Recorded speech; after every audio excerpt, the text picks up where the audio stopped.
धन्यवाद आरती मॅडम. सर्वप्रथम परमेश्वराला वंदन करून मी माझ्या विषयाला सुरुवात करतो. आपला आजच्या चर्चेचा सर्वसाधारण विषय आहे की मी समस्या कशी सोडवतो. आपल्याकडे जातक जेव्हा प्रश्न विचारायला येतो, पृच्छक जेव्हा प्रश्न विचारतो तेव्हा अनेकविध प्रश्न असतात त्यांचे. त्यामध्ये आरोग्य हा विषय बहुतेक सर्व लोकांचा किंवा पुष्कळशा लोकांचा असतो.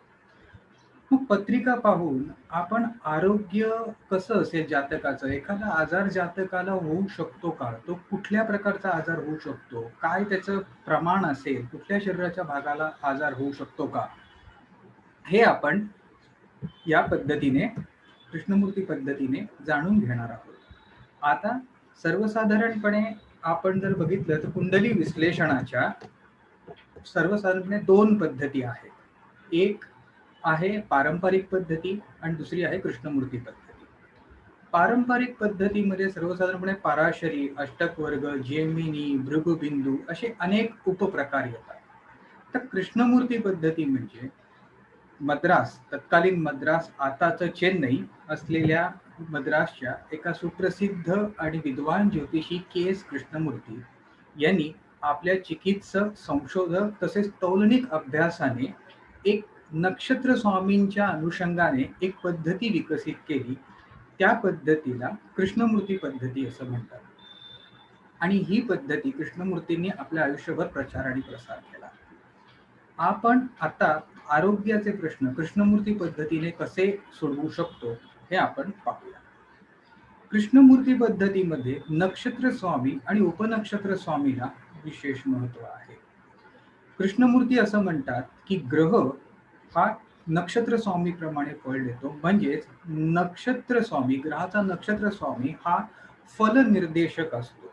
तर त्या ग्रहाचा उपनक्षत्र स्वामी हा त्या फळाची दिशा ठरवतो. म्हणजे एखाद्या ग्रहाचं फळ किंवा एखाद्या विषयाचं फळ शुभ मिळणार की अशुभ मिळणार, यश मिळणार की अपयश मिळणार, लाभ होणार की हानी होणार, हे उपनक्षत्र स्वामी दर्शवतो. म्हणजेच आपल्याला नुसताच ग्रह चांगल्या नक्षत्रात किंवा उत्तम नक्षत्रात असून भागत नाही, तर तो उपनक्षत्रात, योग्य उपनक्षत्रात देखील असणं आवश्यक आहे. आता आरोग्याच्या दृष्टीने कृष्णमूर्ती पद्धतीमध्ये काय संकेत आहेत, कृष्णमूर्ती पद्धतीमध्ये आरोग्याच्या प्रश्नाचा विचार आपण कसा करू शकतो हेही आपण पाहूया. कृष्णमूर्ती पद्धती जेव्हा आपण विचार करतो तेव्हा निश्चितच आरोग्यासाठी आपल्याला षष्ठ भाव विचारात घ्यायचा आहे. जसं षष्ठ भाव आपल्याला माहिती आहे शत्रू दर्शवणारं स्थान आहे. शरीराचा शत्रू आजार, म्हणून षष्ठ भाव हे आपण आरोग्यासाठी देखील विचारात घेतो. मग षष्ठ भाव आपल्याला जातकाला कुठले आजार होणार, कोणत्या स्वरूपाचे आजार होणार, किती स्वरूपाने त्याला आजारपणाचा त्रास होईल, शरीराच्या कुठल्या भागाला आजार होणार, हे आपल्याला षष्ठ भाव दाखवतो. तर लग्न स्थान हे शरीर दर्शक स्थान आहे. मग आजार झाले असतो किती वेळात बरा होईल, किती काळ त्याचा त्रास सहन करा, लवकर बरा होईल की वेळ लागेल, हे थोडक्यात इम्युनिटी आणि शरीराची नैसर्गिक स्थिती दाखवणारं लग्न स्थान आहे. मग षष्ठ स्थान आणि लग्न स्थान ही आजारपणाच्या दृष्टीने महत्वाचे स्थान आहे. मग नेमका माणसाला आजार कुठल्या स्वरूपाचा होईल याचा विचार करताना कृष्णमूर्ती पद्धतीमध्ये षष्ठ भाव कसपाचा उपनक्षत्र स्वामी बघावा. हा उपनक्षत्र स्वामी कोणत्या ग्रहाच्या नक्षत्रात आहे ते पाहावं. तसेच तो उपनक्षत्र स्वामीचा नक्षत्र स्वामी कोणत्या राशीत आहे ते पाहावं. आणि उपनक्षत्र स्वामीचा नक्षत्र स्वामी आणि राशी स्वामी हा आजार ठरवण्यासाठी आपल्यासाठी निर्णायक घटक आहे. म्हणजे उपनक्षत्र स्वामीचा नक्षत्र स्वामी आणि राशी जी आहे त्याच्या अनुषंगाने आपण कोणता आजार जातकाला होणार, कोणत्या स्वरूपाचा आजार जातकाला होणार हे आपण पाहतो किंवा हे आपण ठरवू शकतो. आता उपनक्षत्र स्वामीचा नक्षत्र स्वामी कोणता ग्रह आहे त्याच्यावरून आपल्याला आजार ठरवायचा आहे. सर्वसाधारणपणे ग्रह कोणत्या प्रकारचे आजार देऊ शकतात किंवा कोणत्या प्रकारचे आजार देतात हे आपण सर्व शिकलेलो आहोत, आपण सर्व जाणतो. पण एक थोडक्यात एक धावता आढावा किंवा सहज एक माहिती म्हणून आपण थोडक्यात त्याची कारकत्व पाहूया. सर्वप्रथम रवी. रवी हा उष्णतेचा कारक आहे, त्यामुळे ताप, गोवर, कांजिण्या, उष्णताजन्य आजार हा रवी दर्शवतो. रवी हा विश्वाचा चालक आहे, शरीराचा चालक हृदय आहे, विश्वाचा चालक रवी आहे, म्हणून रवी हा हृदयाशी संबंधित आजार दर्शवतो. ऋग्वेदातल्या सौरसूक्तामध्ये रवीला एक प्रार्थना केलेली आहे. ती अशी आहे की रुद्रोग मम सूर्य हरिमाणंच नाशया. हे सूर्य देवते, आमच्या हृदरोग, आमचे जे हृदयाचे आजार आहेत ते तू हरण कर. म्हणजे ऋग्वेदापासून, वेदांपासून आपल्याला हे माहित आहे की रवी हा हृदयाचा कारक आहे. त्यामुळे रवी हा हृदयाशी संबंधित आजार दर्शवतो. रवी हा तेजाचा आणि प्रकाशाचा कारक आहे, त्यामुळे रवी हा नेत्राचे आजार देखील दर्शवतो. चंद्र, चंद्र हा मनाचा कारक आहे. सर्वसाधारणपणे चंद्र हा मनाशी संबंधित आजार दर्शवतो. वेड लागणं, मनाला भ्रम होणं इत्यादी गोष्टी चंद्र दर्शवतो. तसंच चंद्र हा जलकारक आहे, त्यामुळे शरीरातील जलतत्वाशी संबंधित किंवा जलजन्य द्रव पदार्थ किंवा या संदर्भातले जे आजार आहेत ते चंद्र दर्शवतो. तसेच चंद्र हा पोटाशी संबंधित आजार देखील दर्शवतो आणि नेत्रांशी संबंधित आजार देखील दर्शवतो. मंगळ, मंगळ हा हा आपण बघितलं रक्तवर्णाचा ग्रह आहे, म्हणून त्याचा संबंध रक्ताशी येतो. म्हणजे हिमोग्लोबिनशी त्याचा फार जवळचा संबंध आहे. म्हणजे रक्ताशी संबंधित आजार मंगळ दर्शवतो. मंगळ हा दाहक ग्रह आहे, त्यामुळे ऍसिडिटी, अल्सर, आघाताने होणारे त्रास, अपघात, भाजणे, कापणे या स्वरूपाचे आजार मंगळ दर्शवतो. शिवाय मंगळ हा अपघात दर्शक आहे. सिझेरियन ऑपरेशन यांचा देखील कारक मंगळ, ज्या आजारपणाला ऑपरेशन व्हायला लागते तिथे मंगळाचा संबंध येतो. बुध, बुध हा ग्रह बुद्धीचा कारक आहे, म्हणजे मेंदूचा कारक आहे. त्यामुळे मेंदूशी संबंधित आजार बुध दर्शवतो. बुध हा संवहनाचा कारक आहे. त्याला देवांचा वार्तादूत सांगितलेला आहे, म्हणजे एका ठिकाणून दुसऱ्या ठिकाणी वार्ता नेणं, बातमी नेणं म्हणजे संवहनाचा कारक आहे. म्हणून संवहन यंत्रणा शरीरात ज्या ज्या आहेत त्यांच्याशी बुधाचा संबंध येतो. जसं की आपली मज्जासंस्था आहे, मोटर सिस्टीम आहे, नर्वस सिस्टीम आहे, स्वर यंत्र आहेत, श्वसन संस्था आहेत, ह्या सर्व श्रवण संस्था, ह्या सर्व संस्थांची संवहनाशी संबंधित असलेल्या गोष्टींची बुध हा मुख्य आहे. तसंच पोटातील आतड्यांशीही बुधाचा संबंध आहे. त्याच्यानंतर गुरु, गुरु हा नावाप्रमाणे गुरु मोठं करणं, एखाद्या शरीराच्या अवयवाची विकृत वाढ होणं हे गुरुच्या अंमलाखाली येतं. त्याच्यानंतर त्याच्यामध्ये मेधोवृद्धी हाही एक प्रकार गुरुच्या अंमलाखाली येतो. त्याच्यानंतर गुरु ज्ञानाचा कारक आहे. ज्ञानाने चांगलं वाईट समजतं, चांगलं वाईट निर्णय घेता येतो. तसंच गुरु हा यकृताचा, लिव्हरचा कारक आहे, जो अन्नातले वाईट घटक काढून चांगले घटक शोषून घेण्यासाठी मदत करतो. त्याच्यानंतर गुरु हा ॲपोप्लेक्सी, अचानक येणारी संवेदनहीनता यांचा देखील कारक आहे. शुक्र, शुक्र हा ग्रह विलासी जीवनामुळे होणारे आजार तसेच अतिविषय सेवनामुळे होणारे आजार शुक्र दर्शवतो. शुक्र हा म्हणजे गुप्तरोग, वेनरल डिझीज ज्याला आपण म्हणतो, किंवा डायबिटीस सारखे आजार पण शुक्र दर्शवतो. त्याच्यानंतर शनी, शनी हा मंदगती ग्रह आहे. शरीराचा एखादा अवयव मंद होणं म्हणजे त्याचं काम कमी होणं, संथ होणं, त्यामुळे होणारे आजार शनी दर्शवतो. तसंच शनी हा मृत्यूकारक आहे, नाश पावणारा ग्रह आहे, नाश करणारा ग्रह आहे. त्यामुळे शरीराचा एखादा भाग निकामी होणं, त्यामुळे होणारे आजार शनी दर्शवतो. शनी हा गोठवणारा ग्रह आहे, कंडेन्स करणारा ग्रह आहे. त्यामुळे शनी हा संधिवातासारखे आजार पण दर्शवतो. शनी हा पक्षाघातासारखे आजार पण दर्शवतो. तसेच शनी हा जीवाणूजन्य, संसर्गजन्य किंवा असंसर्गजन्य जीवाणूंपासून होणारे त्रास दर्शवतो, जसे फंगस, बॅक्टेरिया आणि प्रोटोझोआ यांच्यामुळे होणारे आजार शनी दर्शवतो. त्याच्यानंतर राहू आणि केतू, राहू केतू हे आपण सर्व जाणतो मायावी ग्रह आहेत. मग भ्रम निर्माण करणं, मनोभ्रम निर्माण करणं, वेळ लागणं, उन्माद होणं, या सगळ्या गोष्टी राहू केतू दर्शवतात. तसंच राहू केतू सर्पाकार धरला, पण सर्पाला रिप्रेझेंट करतात ते. ड्रॅगन्स हेड, ड्रॅगन्स टेल असं त्यांना म्हटलेलं आहे, म्हणजे विषाचं स्वरूप आहे. मग अन्नातून विषबाधा होणं, विषप्रयोगामुळे त्रास होणं, विषारी गॅसेसमुळे त्रास होणं, तसेच विषाणूंमुळे त्रास होणं म्हणजे व्हायरसेस यांच्यामुळे त्रास होणं हे राहू केतू दर्शवतात.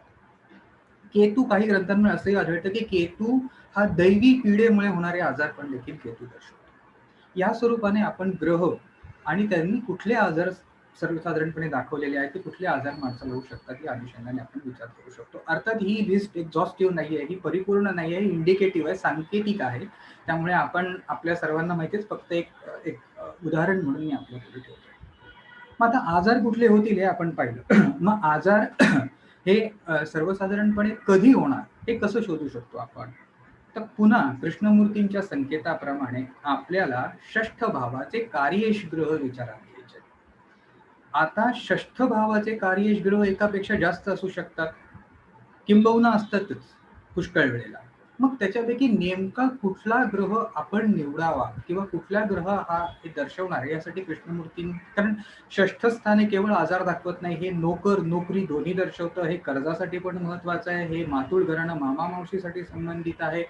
त्यामुळे षष्ठ स्थानातले आजारपणाचे कारकत्वाचे ग्रह कसे शोधून काढावे तर यासाठी कृष्णमूर्तींनी एक चांगलं हे सांगितलेलं आहे. त्यांचं असं म्हणणं आहे की षष्ठ स्थानाचा कार्येश ग्रह, कार्येश ग्रहांपैकी जे ग्रह हे लग्न स्थानाचे देखील कार्येश असतील तेच ग्रह फक्त आजारपण दर्शवतात. म्हणजे षष्ठ आणि लग्न भावाचे संयुक्त कार्येश ग्रह त्यांच्या दशा आणि आंतरदशांमध्ये आजारपण दर्शवू शकतात. षष्ठ लग्नेशाच्या कार्येश ग्रहांच्या खालोखाल आपल्याला षष्ठ अष्टम आणि षष्ठ व्ययस्थानाचे कार्येश ग्रहही पाहणं आवश्यक आहे. कारण षष्ठ स्थान आजारपण दर्शवतं, षष्ठ स्थान रोग दर्शवतं, तर अष्टम स्थान हे घातक स्वरूपाचे आजार किंवा आजारपण घातक होणं, ज्याला आपण टर्मिनल इलनेस म्हणतो, या स्वरूपाचे आजार दर्शवतं. तर 12वं स्थान हे व्यय खर्च, आजारपणासाठी होणारे खर्च किंवा हॉस्पिटलायझेशन दर्शवणारं स्थान आहे.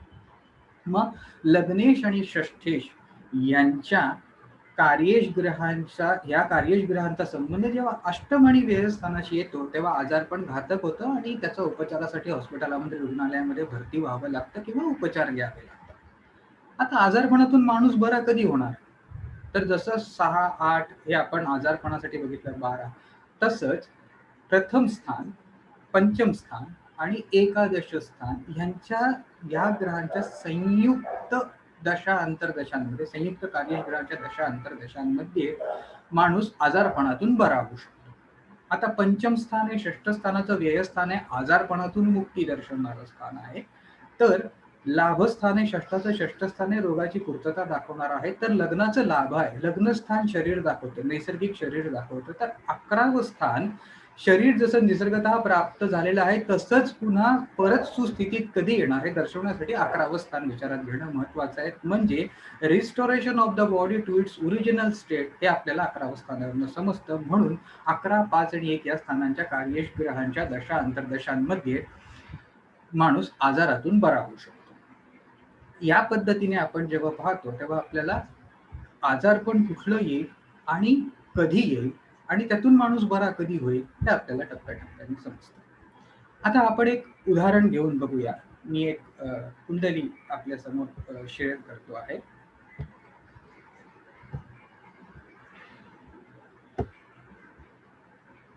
जातकाचा जन्म आहे 18 जून 1963 आणि दुपारी 1:01 नाशिक येथे जन्म आहे. आपण असा विचार करूया की या जातकाला कुठल्या स्वरूपाचा आजार झाला असेल किंवा कुठल्या स्वरूपाचा आजार होऊ शकतो हे आपण कसं शोधून काढू शकतो. तर आपण कृष्णमूर्ती नियमाप्रमाणे आपल्याला सर्वप्रथम षष्ठ भावाचे कार्येश ग्रह पाहणं किंवा षष्ठ भावाचा कसब पाहणं फार महत्वाचं आहे. आपण इथे पाहिलं तर षष्ठ कसबचा स्वामी शनी आहे, षष्ठ कसबचा नक्षत्र स्वामी राहू आहे, षष्ठ कसबचा उपनक्षत्र स्वामी गुरु आहे आणि षष्ठ कसबचा नक्षत्र स्वामीचा उपनक्षत्र स्वामीचा नक्षत्र स्वामी बुध आहे. आता आपल्याला माहिती आहे की कृष्णमूर्तींच्या नियमाप्रमाणे षष्ठ कसबच्या उपनक्षत्र स्वामीचा नक्षत्र स्वामी हा कोणते आजार होणार हे दर्शवतो. बरोबर, इथे तो बुध आहे. आपण जर वर पाहिलं तर आपल्याला लक्षात येईल बुध हा वृषभ राशीत आहे. त्यामुळे बुध आणि वृषभ रास ही आपल्याला आजार कोणते होणार यासाठी निर्णायक ठरते आहे. आता आपण जर क्रमाक्रमाने बघितलं तर आपल्याला लक्षात येईल की षष्ठ भावाचा नक्षत्र स्वामी, षष्ठ कसबचा नक्षत्र स्वामी राहू आहे. राहू हा आपल्याला माहिती असतं वेड लागणं, भ्रम निर्माण करणं किंवा उन्माद किंवा आपण ज्याला म्हणतो संसर्गजन्य आजार हे राहू दर्शवतो. गुरु हा वाढ करणं, मोठं करणं किंवा अपोप्लेक्सी संवेदनहीनता किंवा यकृताचे विकार दर्शवतो. तर बुध हा आपण निर्णायक ग्रह म्हणून मानतो, हा मेंदूचा कारक आहे. त्याच्याच खालोखाल तो वाणी कारक आहे. त्यामुळे वाणीशी संबंध म्हणजे घशाशी गळ्याशी देखील त्याचा संबंध येतो आहे. तसंच तो वृषभ राशीत आहे. वृषभ रास ही सेरिबेलम, मेंदूचा मागील भाग, तसंच गळा आणि घसा याच्यावरती देखील अंमल दर्शवते. मग आपण जर यांचा संयुक्त विचार केला तर आपल्याला लक्षात येईल की जातकाला साधारणपणे मेंदूशी संबंधित कुठला तरी आजार असू शकतो. कारण बुध आणि वृषभ राशीचं आपण हे कारकत्व पाहिलेलं आहे. आता इथे प्रश्न एवढा होतो की बुधाचं संबंध तसा मेंदूशी आहे, तसा स्वरयंत्राशी किंवा वाणीशी देखील आहे. तसंच वृषभ राशीचा संबंध सेरेबेलमशी जसा आहे, सेरेबेलमशी जसा आहे तसाच तो गळ्याशी किंवा घशाशी आहे. आणि पुन्हा राहू हा नक्षत्र स्वामी आहे, मग थ्रोट इन्फेक्शन का नाही होणार? तर त्याचं उत्तर आपल्याला बुधाच्या कारकत्वामध्ये सापडतं. बुध हा नवम स्थानात असून तो लग्नेश आणि दशमेश आहे. बुध हा नवम स्थानात असून तो लग्नेश आणि दशमेश आहे. लग्न स्थानाचा संबंध मेंदूशी येतो, म्हणून आपण वृषभ राशीतला सेरेबेलम हा भाग गृहीत धरला आणि बुधाचा मेंदू हा भाग गृहीत धरला. त्याला मी काही प्रमाणात पोलरायझेशन ऑफ द रिझल्ट्स म्हणतो. आणि त्या अनुषंगाने आपल्याला हे निश्चित करता येईल की या जातकाला मेंदूशी संबंधित मानसिक काहीतरी आजार असू शकतात. आता वास्तवात पाहिलं तर जातकाला 2/2/1988 साली वयाच्या 24व्या वर्षी हिस्टेरियाचा अटॅक आला होता, उन्माद ज्याला आपण म्हणतो. आणि त्या अटॅक आल्याच्या नंतर त्याची मेंदूची स्मृती निघून गेली. असे त्याला अटॅक कैक वेळेला आले आणि दरवेळेला त्याची स्मृती जाते आणि त्याच्या मेंदूवर परिणाम होतो, मागचं पुढचं सगळं विसरून जातो. आता इथे आपल्याला लक्षात येईल की कृष्णमूर्तींचे नेहमी म्हणणं असतं की बुध ज्याचा संबंध जिथे जिथे येतो तिथे तिथे गोष्ट वारंवार घडते, पुनरुक्ती होते, पुनरावृत्ती होते त्या गोष्टीची. मग इथे बुध हा उपनक्षत्र स्वामीचा नक्षत्र स्वामी असल्या कारणाने इथे जातकाला एकापेक्षा अनेक वेळेला उन्मादाचा त्रास, हिस्टेरियाचे अटॅक आलेले आहेत आणि त्याच्या मेंदूवरती परिणाम झालेले. शिवाय बुध हा वृषभ राशीत आहे. वृषभ रास ही स्थिर रास आहे आणि म्हणून जातकाला दीर्घकाळ त्याचा त्रास भोगायला लागलेला आहे. आता आपल्याला हे पाहायचंय की अजून काही कुंडलीमध्ये कसे संकेत दिसतात का? तर आपल्याला लक्षात येईल तर कुंडलीमध्ये आपण पाहिलं तर अष्टम स्थानामध्ये चंद्र आहे. चंद्र हा मनाचा कारक आहे आणि अष्टम स्थान हे 6, 8, 12 पैकी एक स्थान आहे. त्यामुळे जातकाला मनाशी संबंधित काहीतरी आजार किंवा त्रास होण्याची शक्यता आहे, जे आपण वास्तवात देखील पाहिलं. आता हे झालं आजार कोणते होतील किंवा कुठल्या स्वरूपाचा होईल याचा विचार. पण हा आजार कधी झाला, त्यावेळेला महादशा अंतर्दशा कशा स्वरूपाच्या होत्या हे पाहणं देखील फार औत्सुक्याचं ठरणार आहे. 2/2/1988 साली जेव्हा जातकाला उन्मादाचा प्रथम त्रास झाला त्यावेळेला चंद्र महादशा, केतू अंतर्दशा आणि शनी विदशा होती. आता आपण जर ते क्रमाक्रमाने त्यांची कारकत्व बघितली तर चंद्र आपल्याला कृष्णमूर्ती पद्धतीमध्ये कार्येश ग्रह कसे होतात ते काढायचं ऑलरेडी माहिती आहे. पुनरुक्ती टाळण्यासाठी मी परत रिपीट करत नाही, पण ग्रह कोणत्या कोणत्या स्थानाचे कार्येश होतात ते कृष्णमूर्ती पद्धतीत आपल्याला माहिती पडतं. आता इथे चंद्र हा स्वतः आपण जर पाहिलं तर अष्टम स्थानाचा कार्येश होतो, कारण तो स्वतः अष्टम स्थानात आहे. शिवाय तो राहूच्या उपनक्षत्रात आहे, त्यामुळे तो लग्न स्थानाचाही संबंध त्याचा येतोय. शिवाय अंतर्दशा स्वामी केतू हा आपण पाहिलं तर स्वतः चतुर्थ स्थानात आहे आणि तो रवीच्या नक्षत्रात आहे. रवी हा 12व्या स्थानाचा कारक आहे, त्यामुळे केतू हा 12व्या स्थानाचा देखील रवीच्या अनुषंगाने कार्यश होतो. आपण इथे लक्षात घ्या अजून एक गोष्ट की केतू हा जातकाच्या कुंडलीमध्ये चतुर्थ स्थानामध्ये आहे. चतुर्थ स्थान हे मनाची साधारण अवस्था जाणून घेण्यासाठी आपण चतुर्थ स्थानाचा विचार करतो. जातक पारिजात मध्ये चतुर्थ स्थानाचं कारकत्व सांगताना त्यांनी असं सांगितलेलं आहे की वदंती विद्या बहुनी सुखानी, वदंती विद्या जननी सुखानी, सुगंध गोबंध मनोगुणानी. म्हणजे मनोगुण असं इथे आपल्याला सांगितलेलं आहे. म्हणजे केतू हा चतुर्थ स्थानात आहे. चतुर्थ स्थान हे मनाची अवस्था दाखवतं. केतू हा पापग्रह आहे, भ्रम निर्माण करणारा ग्रह आहे. म्हणून इथे हिस्टेरिया सारखे आजार सहजपणे होतील असं आपण म्हणू शकतो. आता द्विदशा स्वामी शनी हा आपण पाहिलं तर षष्ठ कसचा स्वामीच आहे. म्हणजे षष्ठ कसवरती शनीचीच रास पडते आहे. शिवाय शनी हा मंगळाच्या नक्षत्रात आहे. मंगळ हा 12व्या भावाचा आणि 8व्या भावाचा कार्येश आहे आणि म्हणून मंगळ हा 8, 12 यांचा कार्येश झाल्यामुळे शनीही त्याचा कार्येश होतोय आणि आपण इथे पाहिलं तर 1, 6, 8 आणि 12 ही सर्व स्थानं महादशा, अंतर्दशा आणि विदशा यांच्या अनुषंगाने ऍक्टिव्हेट झाली आणि जातकाला ह्या काळामध्ये चित्तभ्रम किंवा मनोभ्रम, हिस्टेरिया सारखे आजार निर्माण झाले.